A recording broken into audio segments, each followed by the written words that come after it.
Salut tout le monde, on se retrouve pour une vidéo, cette fois pour parler un peu de Linux et notamment de Grub, qui est le chargeur le plus utilisé pour Linux.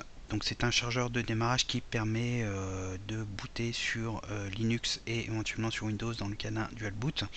Donc il va entre autres décompresser le noyau Linux, le charger et ensuite le système d'exploitation va pouvoir booter avec les services et compagnie et le matériel.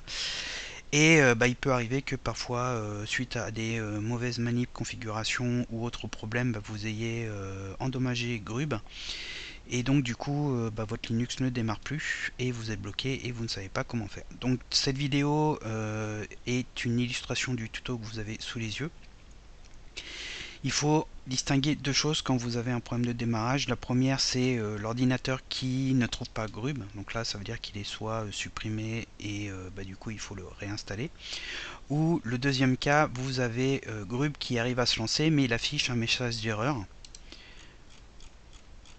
Par exemple, erreur no such partition, entering rescue mode, et puis vous avez un terminal, un shell, Grub rescue. En fait, ce qui se passe, c'est que l'ordinateur, le BIOS arrive à trouver Grub, il le charge, mais il y a soit les fichiers de configuration, soit une mauvaise configuration, soit un problème qui fait qu'il ne trouve pas la partition du système d'exploitation ou le noyau ou autre, et du coup il affiche une erreur. Et dans ces cas-là, il a quand même possibilité de vous mettre sur un mode rescue, et à partir de là, on peut taper des commandes pour démarrer sur l'OS si jamais il y a ce qu'il faut, pour ensuite pouvoir mettre à jour la configuration et réparer Grub. Donc cette deuxième partie avec ce shell rescue, ça fera l'objet d'une deuxième vidéo qui sera en lien avec ce second tutoriel. Ici on va vraiment voir le cas où on le répare, on le réinstalle et on le remet en place. En général à partir d'un live USB, parce que comme votre Linux ne boot plus, il faut partir sur un live USB.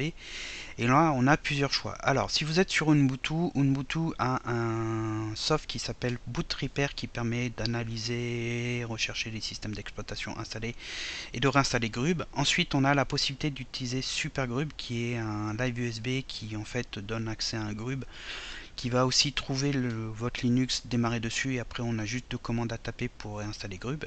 On a le live USB Rescatox qui est un live USB avec des outils graphiques pour réparer le démarrage.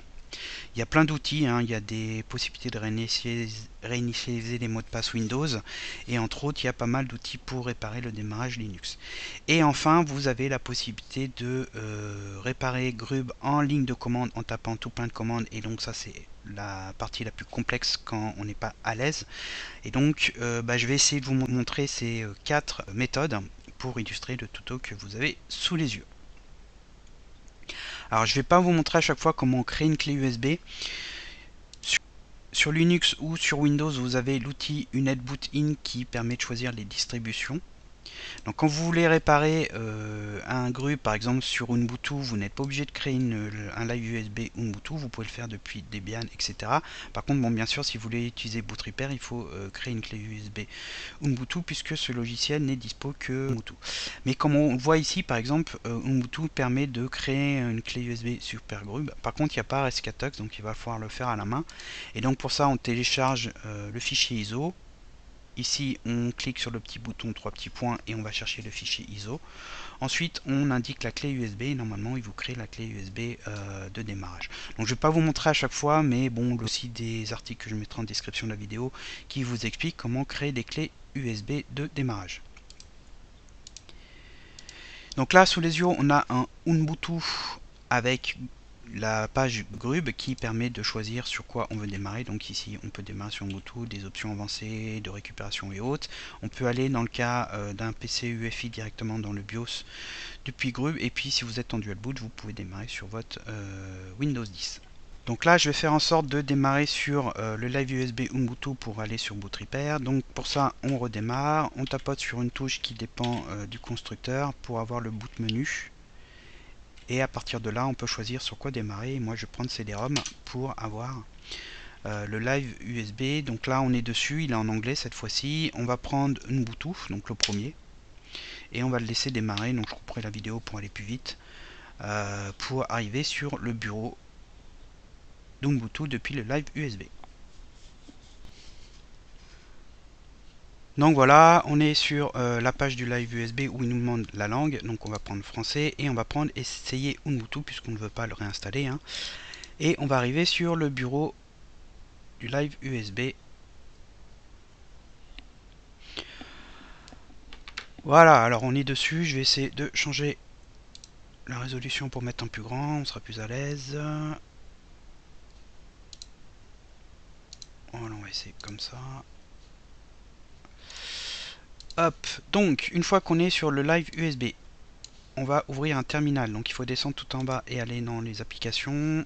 Et puis on va taper terminal. Voilà, et on ouvre ce dernier. Par défaut, Bootrepair n'est pas installé et il n'est pas dispo dans les dépôts, repos par défaut. Il faut taper des commandes pour ajouter les dépôts et ensuite on met à jour apt et on installe le logiciel. Et donc pour ça, on tape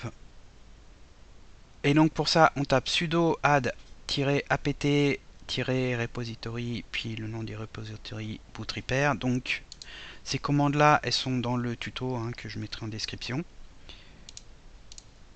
On valide, il va nous demander quelque chose, on fait entrer et il va télécharger, enfin il va rajouter les dépôts. Ensuite on met à jour apt pour être sûr, même s'il vient de le faire.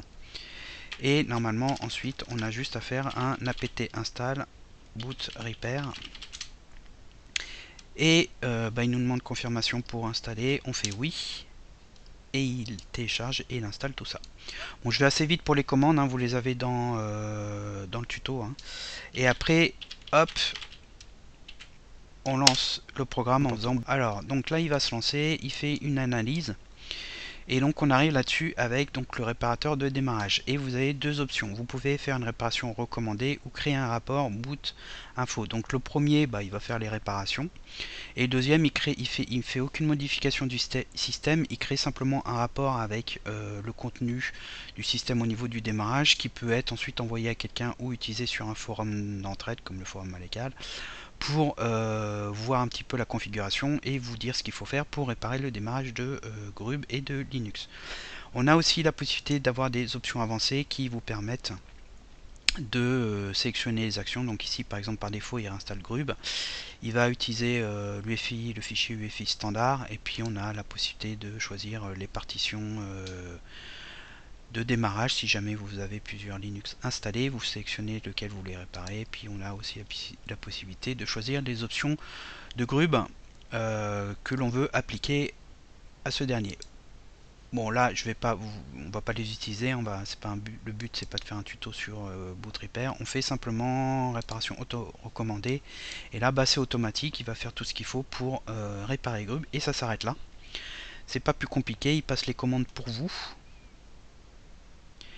Et, et après il suffit de redémarrer votre Linux, voir si ça fonctionne. Bon là il nous demande si vous mettez en ligne le rapport, pareil c'est pour partager le rapport boot info, on va faire non. Il le crée, il va l'ouvrir sur l'éditeur de texte par défaut. Ça vous permettra de voir à quoi ça ressemble.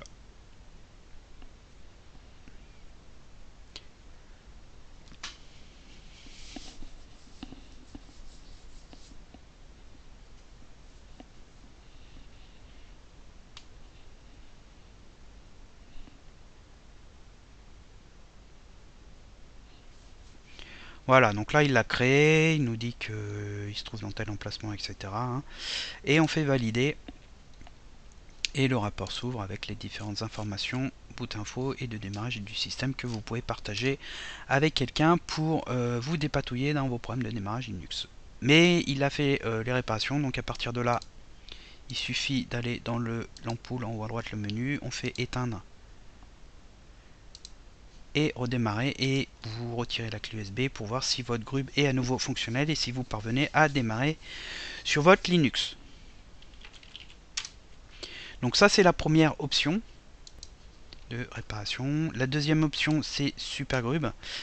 Donc on peut créer, comme je vous ai dit, la clé USB avec une netbootin, sinon il faut télécharger le fichier ISO. Donc je l'ai mis le lien dans le tuto, hein. On choisit la plateforme, vous avez du i386 ou du x64 si vous êtes en AMD 64 ou Intel 64, et le reste, vaut mieux prendre i386, c'est pour les très vieux ordinateurs. Ensuite on crée la clé USB et on démarre sur Supergrub. Et ensuite, on espère qu'il va vous permettre de démarrer sur Linux pour faire les réparations. Donc là, je choisis CD-ROM, il y a déjà ce qu'il faut pour démarrer sur Supergrub. Et voilà comment ça se présente. Vous avez un menu avec la langue, etc. Notez que vous pouvez ici éditer le démarrage. Vous pouvez aussi accéder au mode rescue de Grub si jamais vous voulez passer des commandes. Mais sinon, ce qu'il faut faire, c'est prendre l'option, donc la deuxième, Detect and Show Boot Method, qui va vous permettre de scanner l'ordinateur et trouver les démarrages Linux. Et on voit qu'il nous propose les noyaux Linux. Donc on a la version 5.4.0.26, donc chez vous il y a probablement des chances qu'il y ait une autre version. Et on a la version au-dessus 48 et la version encore au-dessus 53. Donc là, tout simplement ce qu'il faut faire, c'est choisir le noyau Linux sur lequel on veut booter. Donc là on va prendre le plus récent, hein. Et si vous avez de la chance, ça démarre. Et si ça démarre, et à ce moment-là, vous aurez accès à votre Linux habituel. Et il suffira alors de passer 2 commandes pour réparer le démarrage. Et normalement, retrouver votre démarrage habituel Linux. Voilà, donc là on a le Linux qui démarre normalement comme si vous n'aviez pas de problème de démarrage. Supergrub vous a permis de démarrer dessus. On va ouvrir un terminal. Et là, il y a 2 commandes à taper qui sont extrêmement simples.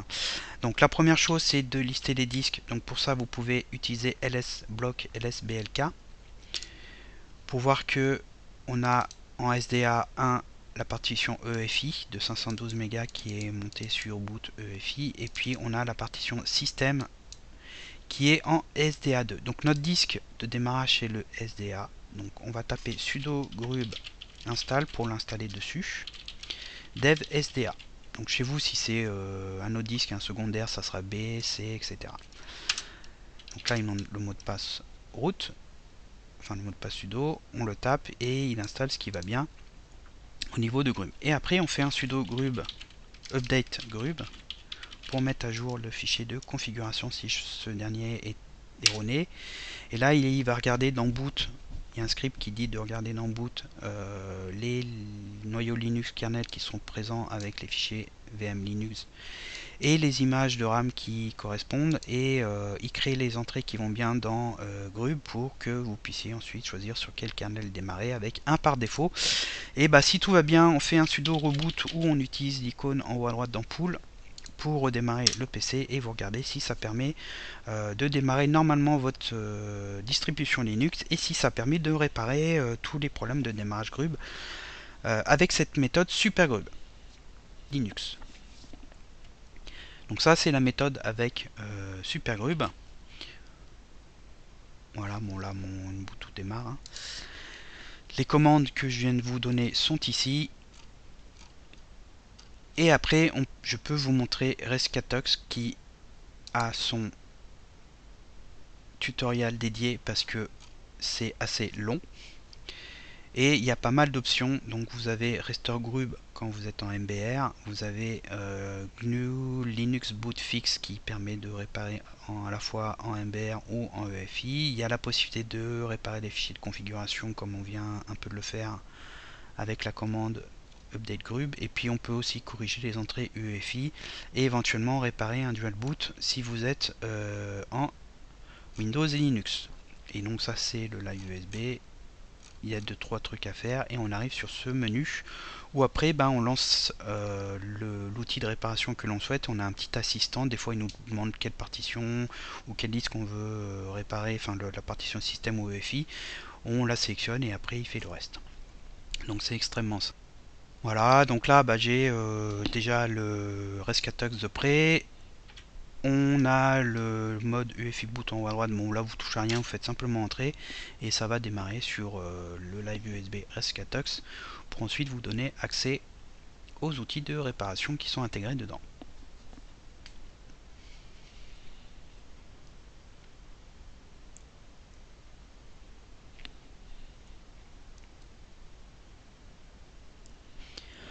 Voilà, donc là on arrive là-dessus. Il nous demande si vous voulez utiliser les options par défaut. Vous pouvez faire yes. Ça ouvre ce menu là que vous pouvez fermer ou vous cliquez sur Start RSK App qui est donc le menu que je vous ai montré. et on arrive là-dessus où vous avez une partie grub et une partie boot, et donc il y a les différentes options. Donc easy, je vais pas tous vous les montrer, là il suffira de suivre le tuto qui est sur le site, mais en gros donc easy, GNU, Linux boot fix c'est si vous êtes en UEFI, restore grub c'est si vous êtes en MBR, réinstalle Microsoft Windows UEFI, ça réinstalle les entrées UEFI dans le cas d'un dual boot. Create UEFI boot entry, ça vous permet de changer l'ordre de démarrage.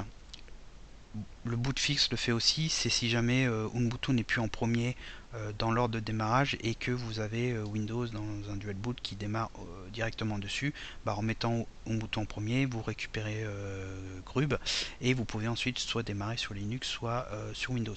Sachez que l'ordre de démarrage sur un PC UEFI, vous pouvez le fixer, vous pouvez le régler dans le BIOS. Et aussi on peut le régler depuis une commande UEFI Boot Manager dans Ubuntu qui vous permet de choisir l'ordre de démarrage. Si vous ne savez pas si vous êtes en MBR ou UEFI, vous faites check UEFI boot, vous faites run et il vous dit si vous êtes en UEFI ou en MBR pour ensuite choisir les bons outils de réparation. Rapidement, si vous voulez voir à quoi ça ressemble à chaque fois, vous cliquez sur l'outil. Il vous indique ce qu'est l'outil, la version, ce qu'elle fait, etc. Bon, c'est en anglais. Hein. Et vous avez à chaque fois un bouton Run. Et il commence les opérations d'analyse et de réparation. Donc là, vous voyez qu'il me pose une question. Il me demande quelle est la partition Linux. Donc là, vous cherchez une partition en AX4, puisque votre Linux est formaté en AX4. Vous avez la description et vous avez le numéro de partition au besoin ici. On le sélectionne là, on fait OK. Donc là, il nous demande le disque sur lequel on veut mettre grub, donc c'est le SDA, hein, comme tout à l'heure. On fait OK. Et ensuite, comme je vous ai dit, on peut régler l'ordre de démarrage. Donc là, on voit que en 0, j'ai le hard drive, donc c'est le disque SDA. Donc c'est bon, éventuellement, on peut mettre un bouton en premier, l'entrée UEFI, hop. Donc ça, on le sélectionne, on le monte avec la petite flèche, si vous voulez en descendre d'autres, c'est là. Et on fait simplement OK. Ensuite, il fait une vérification du système de fichiers. Ça prend un petit peu de temps. Et après, il va faire les modifications. Et si tout va bien, il vous dit à chaque fois OK, OK avec un beau smiley. Et il vous dit que l'ordre a été aussi mis à jour et que grub a été réinstallé. Et à partir de là, vous redémarrez pour voir si ça a permis de réparer votre démarrage Linux. C'est pas plus compliqué que ça.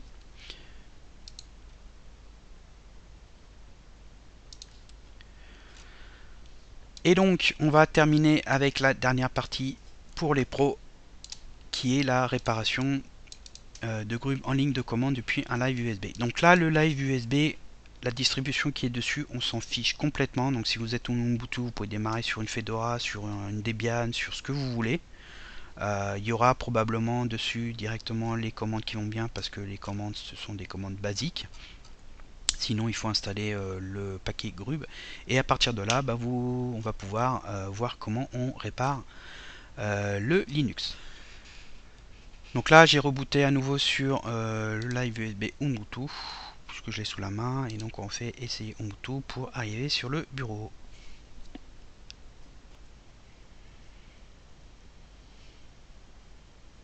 Donc là, j'ai démarré sur le live USB Ubuntu. On va ouvrir un terminal.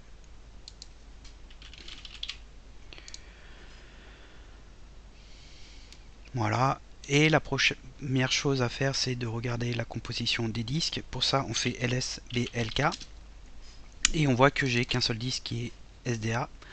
Dedans, il y a une partition SDA 1 et il y a une partition SDA 2. Qui font, donc la première fait 512 MO et la deuxième fait 20 Go. On peut faire un sudo fdisk-l comme liste. Pour voir que, donc on a toujours ce disque SDA. Dedans, on a une partition SDA1 qui est la partition EFI. Et dessus, on a la seconde partition, la partition SDA2 qui est la partition système, la partition racine. Donc la partition EFI, vous l'avez que si vous êtes sur un PC UEFI. Si vous êtes sur un PC MBR, vous n'avez pas cette partition EFI. Donc il va falloir monter ces deux partitions. Puis on va achroter la partition système pour faire comme si on avait booter dessus sur notre Linux et on va pouvoir ensuite passer les commandes de réparation grub. Donc on commence par monter la partition système, donc chez moi c'est SDA2 dans MNT. Si on fait un ls dessus, on voit qu'on récupère nos dossiers avec home, media, etc, dev, etc, boot, usr var.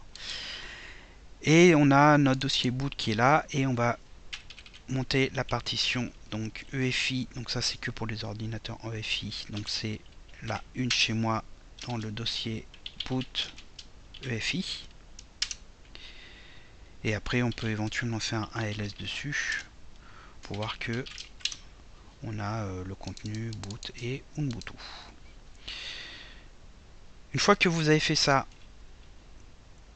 on peut monter les partitions système. Donc pour ça on fait mount-bind. Donc on va monter en fait les périphériques système du live USB, donc qui est dans dev, dans MNT dev pour les rendre disponibles dessus quand on aura shroté. On peut faire pareil avec 6. Et on peut faire un -t proc pour monter le proc. Et une fois qu'on a fait ça, on peut faire l'emprisonnement, le shroud. Donc on fait sudo shroud.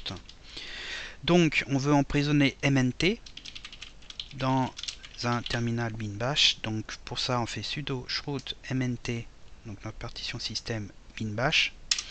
Et on voit que le prompt a changé et cette fois-ci on est sur notre Linux comme si on avait booté dessus. Et à partir de là on peut utiliser les deux commandes grub comme tout à l'heure. Alors on peut installer grub. Bon, normalement sur notre, enfin du moins sur un Ubuntu, dans le disque système, il y a déjà les binaires, grub est déjà installé. On peut, avec, si vous avez booté sur, enfin si vous utilisez une partition Linux, faire un apt-get install grub PC. Bon, chez moi ça va pas marcher parce qu'il n'y a pas internet. Donc là du coup il n'arrive pas à résoudre l'adresse des dépôts Ubuntu. Et puis bon si vous êtes sur une Fedora, faut utiliser Yum de mémoire. Bref, vous utilisez le programme qui est lié à votre distribution pour installer le package qui vient pour avoir les binaires grub. Ensuite, qu'est-ce qu'on fait? On réinstalle grub avec sudo grub install. Donc on veut l'installer sur notre disque SDA. Voilà. Et après on peut faire un sudo update grub. Donc comme on a fait tout à l'heure et comme c'est indiqué dans le tuto. Et il va scanner, il va regarder un petit peu ce qu'il y a dans boot et puis il va charger les différents kernels, les différents Linux qui sont disponibles et mettre à jour tout ceci pour créer les entrées de démarrage qui vont bien dans notre grub. Et ensuite on peut faire un sudo reboot ou utiliser l'ampoule qui est là, éteindre, redémarrer pour regarder. Ah oui, alors on fait un exit d'abord, voilà, pour sortir du shroud. Donc exit pour sortir du shroud et puis sudo reboot pour redémarrer tout ça et regarder un petit peu si ça a réparé le démarrage du groupe. Donc c'est plus ou moins compliqué. Enfin, cette méthode, la dernière méthode, est plus compliquée parce que forcément il y a des commandes à taper, il faut comprendre l'agencement des partitions et puis un petit peu le mount et le shroud. Mais ça vous permet de réparer dans tous les cas. Si par exemple vous avez un serveur OVH ou autre, vous pouvez démarrer sur le rescue réseau et puis faire dans le même procédé, monter les disques et partition EFI pour passer les commandes grub après emprisonnement shroud. Et c'est universel, ça fonctionne, mais sinon vous avez les deux méthodes avec supergrub et rescatox qui peuvent, je pense, déjà essayer de vous aider. Comme je vous ai dit, je vais faire une seconde vidéo pour vous montrer le mode rescue, le shell rescue de grub qui peut cette fois-ci vous aider à réparer les cas de messages d'erreur quand les fichiers de configuration sont corrompus ou la configuration n'est pas bonne et ne correspond pas aux partitions attendues, il n'y a pas ce qu'il faut, il ne trouve pas et il met l'affiche un message d'erreur. En tout cas, j'espère que cette vidéo et les tutos qui seront sur le site vont vous aider. Si ce n'est pas le cas, il faut se rendre sur le forum pour créer une demande d'aide pour qu'on vous dépatouille tout ça et qu'on vous aide à passer les commandes qui vont bien pour réparer le démarrage de grub. Si la vidéo vous a aidé, un petit pouce vers le haut et la partager pour booster un peu la chaîne. Et je vous dis à bientôt pour d'autres vidéos.